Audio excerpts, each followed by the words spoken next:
All right, so on these direct drive models, this one didn't even have this sound at first. It was a little bit different. Didn't really sound like it was trying to spin at all. But the issue is there's a coupling right on the bottom of the machine that I'm gonna get to in just a second.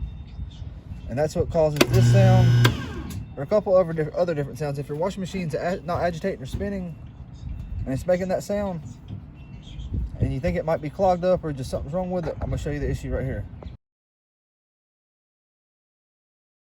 All right, so be sure you unplug the appliance before we go ahead and get started here. And we're gonna go ahead and get on this machine real quick. All right, so I've just propped my machine up against the wall here. And where I'm at right here is right underneath the washing machine. All these direct drive models are the exact same. They've got two clips right here. There's a bolt on both sides that holds these bottom two clips, 1/4 inch bolt. I've already loosened that one. But if you go back here behind the machine, there's a little coupling right here. And usually you'll see, they'll tell you to spin it around and see if it's broken. Well, this one is not broken or split at all. But let me show you something real quick.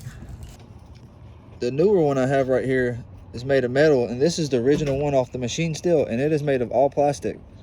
And it is just wallowed out and stripped to where it's not fitting on the metal like it's supposed to. So therefore the machine's not able to proceed through the cycles like it needs to. All right, so we're gonna go back under the machine here, and you're just gonna pry these two little clips. You can use your finger, or you may need to slide your screwdriver up under there. And as you can see, it's just a little tooth that locks it in just like that when we go to put it back together.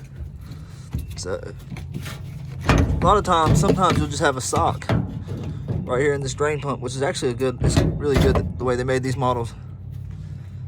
And then all you're gonna do is remove this 1/4 inch bolt from here.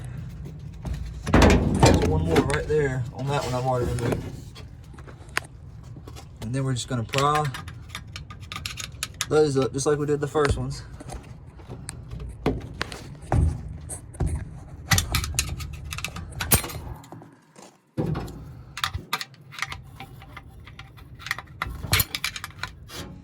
Okay, same way. They just sit in the bottom, twist in place right there. I can't do it yet until we remove this motor. Let's go ahead and pull this motor out. So the motor just comes straight out. If you would like, what we'll do is we'll go ahead and remove this wire harness so that we don't damage no wires.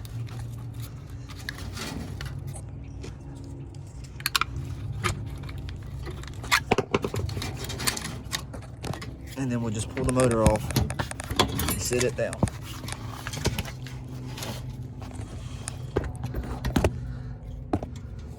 Sometimes these are in here pretty hard. This one just slid right out. Pull it off the other side. We can see what we're talking about here. All right, as you can see, the one that originally came on the machine is just all plastic. As you can see, let me turn my flash on a little better. It's just completely wallowed out, and that's why the machine's not able to spin out. This side's still good. That's why at first it was draining, but not spinning or agitating. And as you can see on this one, it's still got the real good, it'll get a real good connection. All right, so we're back under here. And all we're gonna do is we're gonna take the plastic piece.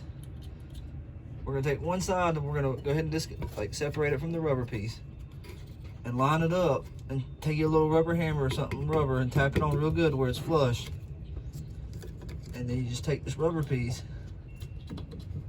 you line it up.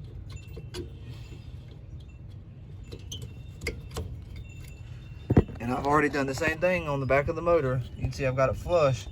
Tap this part down because you're gonna have to tap it down real good. You want it to be all the way down. Then all we're gonna do now, so we just grab the motor, and on the side what's got the 4 rubber grips, we're gonna put that against the plate. And you may have to twist this little part right here on the front of the shaft to line it up.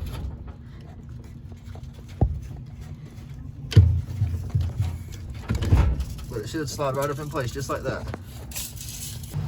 All right, so once we've got the motor up, we're gonna go ahead and we're gonna grab the long holders.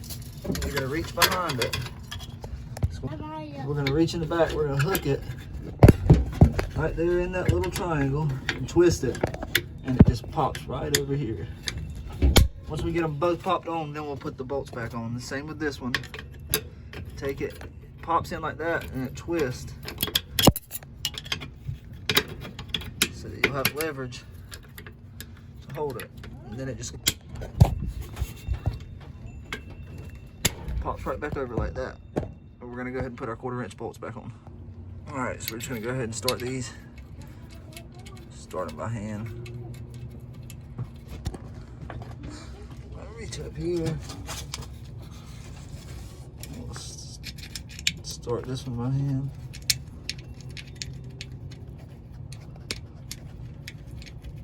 All right, grab my ratchet. All right, tighten these up.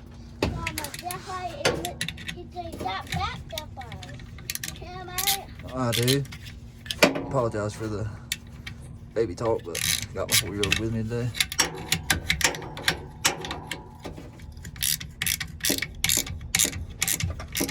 All right, so once we've got these tightened up, all we're gonna do now is we're gonna reach over and grab our drain pump.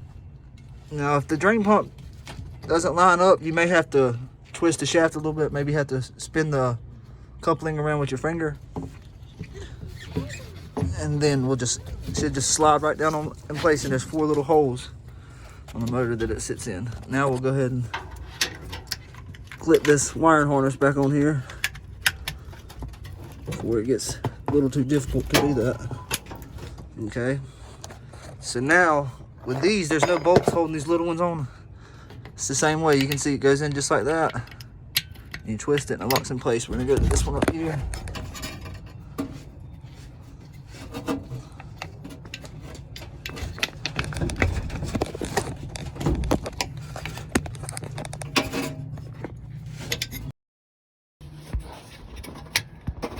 Alright, once you got that popped in place, pop the second one on there, and then we're good to go. And you're back how you should. We're going to turn it over and plug it in.